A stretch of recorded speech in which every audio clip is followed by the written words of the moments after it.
I am lonely, I feel to die. എൻ്റെ കയ്യിൽ 2 കത്തുകളുണ്ട്. അതിനൊരു മിസ്റ്റിസിറ്റീനെ ബേസ് ചെയ്തുകൊണ്ട്, കോൺഫിഡൻഷ്യലിനെ ബേസ് ചെയ്തുകൊണ്ട് ഞാനത് വായിക്കാം. Teacher, sometime I feel lonely in my school. My friends always ignore me. My words would not be heeded or listened. I cannot say no to no one. Sometimes even though it's not, I think my friends are more better and good than me. I cannot focus on studies because of this. I will overthink all the time. I'm an overthinking too much.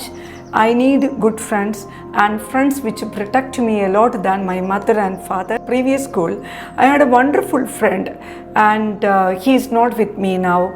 I am lonely. I feel to die. Change എന്ന് പറയുന്നത് ഭയങ്കര ടഫാണ്, but growth ഭയങ്കര beautiful ആണ്. ഇതാണ് നമ്മൾ മക്കൾക്ക് കൊടുക്കേണ്ടത്. കാരണം എല്ലാവരുടെയും ക്ലാസ്സുകൾ എന്തായാലും മാറും, അവരുടെ കൂട്ടുകാർ മാറും, കൂട്ടുകാരികൾ മാറും. ചിലപ്പോൾ നിങ്ങൾക്ക് ഇഷ്ടമില്ലാത്ത കൂട്ടുകാരുള്ള സ്ഥലത്തേക്ക് നിങ്ങൾ വിടാതെ മാറ്റും.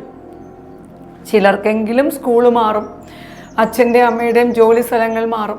ആ ചേഞ്ചിനെ ബ്യൂട്ടിഫുള്ളായിട്ട് അഡാപ്റ്റ് ചെയ്യാൻ നമ്മുടെ കുഞ്ഞുങ്ങളെ പഠിപ്പിക്കുന്നതിലേക്കായി ഒരു റെക്കമെൻഡേഷനുമായിട്ട് പോവാതിരിക്കുക. മറ്റൊരു പ്രധാനപ്പെട്ട കാര്യമാണ് കേൾക്കാതിരിക്കരുത്. മക്കൾ പറയുന്ന സങ്കടങ്ങളെല്ലാം തികച്ചും കേൾക്കുക. പൂർണ്ണമായ രീതിയിൽ അവഗണിക്കാതെ അവർക്ക് ചില ടിപ്സ് കൊടുക്കുക, കാമിങ് ടിപ്സ് കൊടുക്കുക. ഇപ്പോൾ ഫോർ എക്സാമ്പിൾ, അവർ ഭയങ്കര കരഞ്ഞുകൊണ്ടാണ് സ്കൂളിലേക്ക് പോകുന്നത് എങ്കിൽ ചിലയിടത്തെങ്കിലും എൻ്റെ ക്ലയൻസിനോട് ഞാൻ പറഞ്ഞു കൊടുക്കാറുണ്ട്, ലഞ്ച് ബോക്സ് തുറക്കുമ്പോഴേക്കും അച്ഛൻ്റെ അമ്മയുടെയും ഒരു ഷോർട്ട് മെസ്സേജ് ടിഫിനിൽ വെച്ചേക്കുക. അതിലെഴുതുക, ഈ ഒരു ഷോർട്ട് മെസ്സേജ് കൂട്ടുകാരന് കൊടുക്കാൻ എഴുതുക. ചിലപ്പോൾ ഇതൊക്കെ അബ്നോർമലായിട്ട് തോന്നുമായിരിക്കും, പക്ഷെ ഞങ്ങൾ ചെയ്തിട്ടുണ്ട്.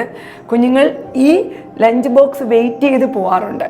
കുട്ടികൾക്ക് കത്തെഴുതുക, കൂട്ടുകാരനൊരു കത്തെഴുതുക, അപ്പുറത്തെ ക്ലാസ്സിലെ കൂട്ടുകാരന് കുട്ടി ഗിഫ്റ്റ് ഒരു പേനയോ പെൻസിലോ ഒക്കെ കൊടുത്തയക്കാൻ പറയുക, ക്ലാസ് ടീച്ചറോട് അവനെ കാണാനുള്ള അനുവാദം കൊടുക്കണമെന്ന് പറയുക, കുറച്ച് സമയം സംസാരിക്കാനുള്ള അനുവാദം കൊടുക്കണമെന്ന് പറയുക.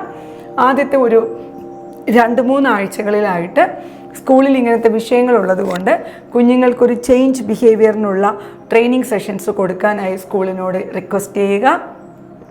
അത്തരത്തിൽ ചില വിഷയങ്ങൾ വന്നാൽ തന്നെയും അത് കൃത്യമായി മാറാനുള്ള സംവിധാനങ്ങൾക്കുള്ള ടെക്നിക്സ് യൂസ് ചെയ്യുക തുടങ്ങി ഒരുപാട് സംവിധാനങ്ങളിലൂടെ അവരെ സമാധാനപ്പെടുത്തും.